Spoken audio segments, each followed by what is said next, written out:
ఆనాడు 2004 నుంచి 2014 వరకు ఇందిరమ్మ ప్రభుత్వం ఉన్నప్పుడే ఆనాటి ఉమ్మడి ఆంధ్రప్రదేశ్ లో ఈనాటి తెలంగాణ రాష్ట్రంలో సుమారు 25,60,000 ఇళ్లు కట్టిన ఘనత ఇందిరమ్మ ప్రభుత్వాన్ని. ఇందిరమ్మ ప్రభుత్వం అంటేనే ఇందిరమ్మ ఇల్లు, ఇందిరమ్మ ఇల్లు అంటేనే ఇందిరమ్మ ప్రభుత్వం.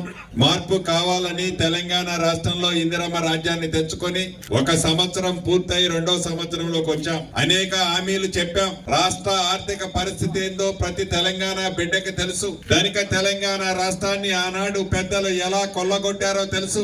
అయినా కూడా ఆర్థిక క్రమశిక్షణ పాటిస్తూ ఇచ్చిన ప్రతి మాటని తెలంగాణ బిడ్డకి ఇస్తూ ఎక్కడా తెలంగాణలో పేదవాడు ఇబ్బంది పడొద్దని, పేదవాడు కుటుంబం ఆనందంగా ఉండాలని ఈనాటి ముఖ్యమంత్రి రేవంత్ రెడ్డి గారి నాయకత్వంలోని మన ఇందిరమ్మ ప్రభుత్వం పని చేస్తుంది అంటానికి నిదర్శనం ఇందిరమ్మ ఇళ్ల మీద ఈ ప్రభుత్వం ఎంత చిత్తశుద్ధితో మొదటి విడతగా మొదటి సంవత్సరంలోనే 4.5 లక్షల ఇళ్లు రాష్ట్ర వ్యాప్తంగా నిర్మించాలి అని ఒక దృఢ సంకల్పంతో ప్రతి అసెంబ్లీ నియోజకవర్గానికి తక్కువలో తక్కువ 3,500 ఇళ్లు ఇస్తూ